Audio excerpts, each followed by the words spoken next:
Howdy gang, in today's episode of Pool School, I am going to tell you what I believe is the best suction side pool vacuum you can get for your money. So what do you say we get to it?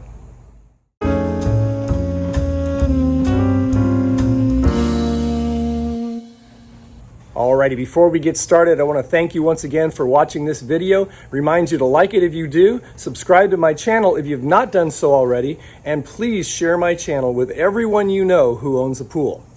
By the way, I want to give a big shout out to the Sunday Afternoon Hat Company for providing me with this wonderful hat. It's the second one I've had. I've talked about the first one. I've had people ask me about it.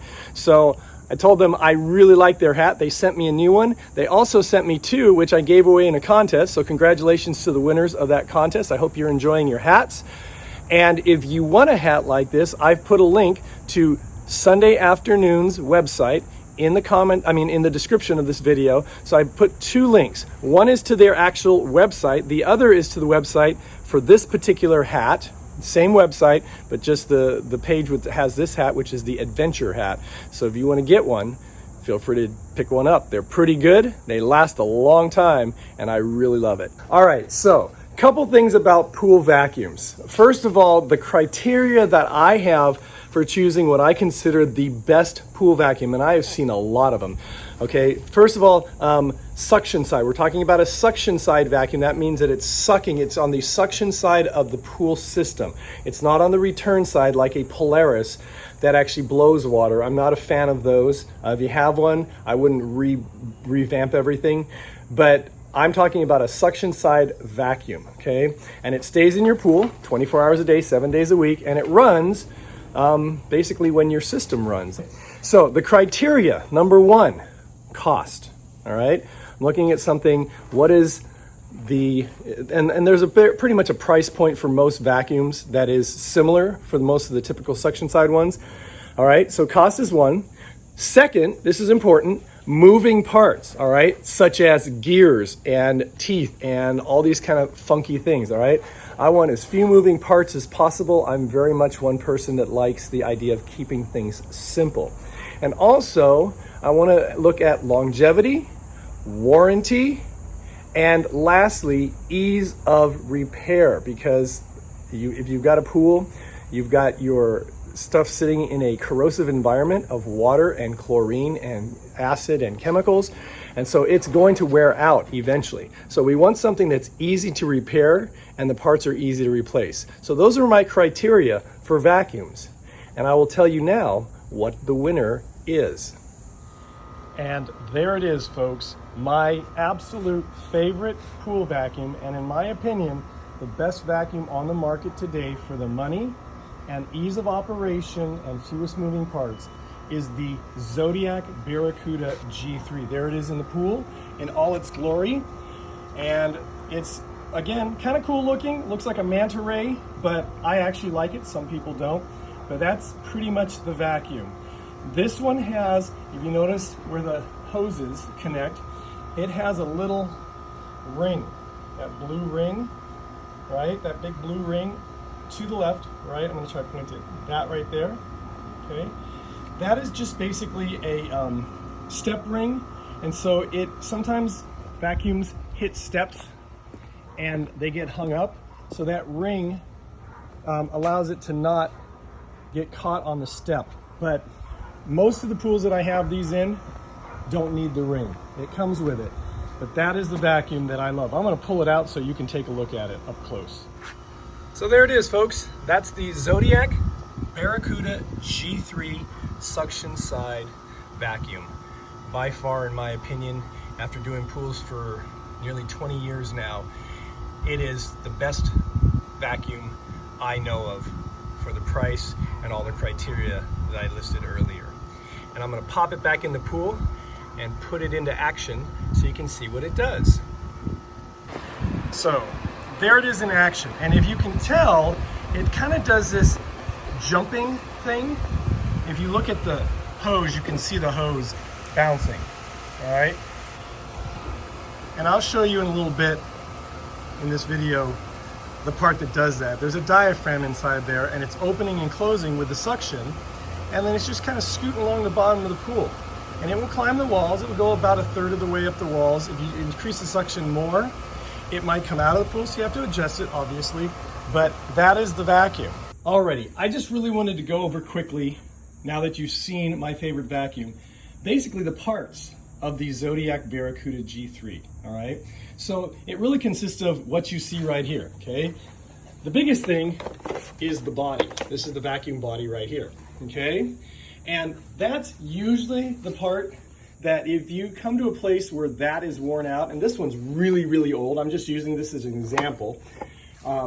This thing's about 12, 13 years old, and it's been out of a pool for several years now, but I use it as an example to show people how to fix it, and I also have taken parts off it too.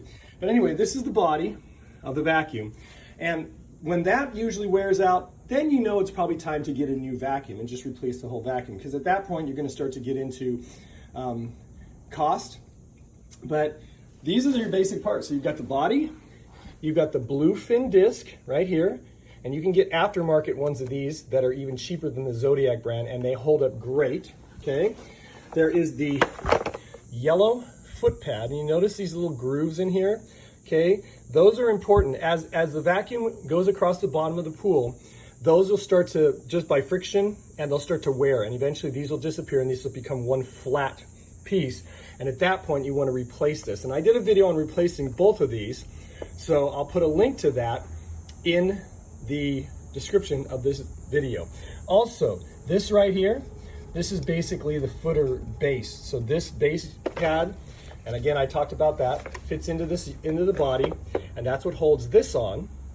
All right, the footer, or the foot pad, and the foot pad holds the blue fin disc on. And these are easy to take off. I'm not going to show you how to do it. You just pull these off and they come right off, okay? All right, then from there, you have basically the diaphragm sleeve, or the suction sleeve, okay? It consists of the nose cone, the back cone that screws into the body. Now, I'm not naming these parts accurately. That's what I call them. And then you've got the main sleeve that goes inside, and the diaphragm, all right? And I did a video on how to replace the diaphragm in a G3 vacuum, and even a G2, so I'm not going to go into detail on that. But I just wanted to show you how few parts this vacuum has. That's it. We're not talking about any gears. The only moving part is this diaphragm right here, all right? And the only thing about the diaphragm is that if something really sharp goes up it, it can cut the latex. These you can get aftermarket versions for quite cheap, and they hold up just fine, all right? I have seen rocks get stuck in here, and you can take it out and shake the rock out by just pinching that like that, and then it opens it up, see that? Okay, but that's pretty much all there is to this vacuum. So that's one of the reasons I am such a big fan of this vacuum. Very few parts that need to be fixed and replaced, and one moving part, the diaphragm, and it kind of opens and closes like this with the suction, so it pops around the pool. About the only thing that is not great about this vacuum, it's not the most attractive vacuum in the world. So if the only reason you want to vacuum different than this is aesthetics, then this probably isn't the vacuum for you. But for money, for warranty, I've seen these with 2-year warranties. For cost, I've seen them as low as $180 online. You have to look, and they can be as high as $250. That's still a good price. These things will last you, if you don't abuse them, it'll last you 6 years, 7 years. And again, maybe the blue fin disc and a foot pad and a diaphragm will have to be changed or replaced, but those are very minimal cost when it comes to the cost of a vacuum, and they're real easy to do. So anyway, again, check out those videos that I did on replacing the diaphragm of a G3 vacuum and replacing the blue fin disc and foot pad of a G3 vacuum. All right, one last point. So there would be a runner-up vacuum if for some reason you don't like the Barracuda G3 because of looks, and that would be the only reason I would say is for not wanting one of those. The other one would be one that I've done videos on. It's called the Pool Cleaner. They have a 2-wheel version for regular pools, and they have a 4-wheel version for pools that have a deep end, like a diving pool. So that would be my second choice, but it is far down the list because it still has a lot of parts to it. But anyway, like I said, the second or the runner-up to the Barracuda G3 would be the pool cleaner, the 2-wheel version or the 4-wheel version. But still, the Barracuda G3 is by far, in my opinion, the best vacuum for the money. So gang, there you have it. That's my video on my favorite, and in my opinion, the best suction side pool vacuum on the market today. It is, again, the Zodiac Barracuda G3. You can find them all day long on a Google search. If you have any questions, feel free to put them in the comments section below this video, or you can also email me, and my email address, as always, will come across the bottom of the screen. It's kennypoolschool@gmail.com. Once again, kennypoolschool@gmail.com. I want to thank you once again for watching. Remind you to like, subscribe, and share. And until we meet again, remember, have fun, be safe, and always, always, always watch those kids around water. I'll see you next time.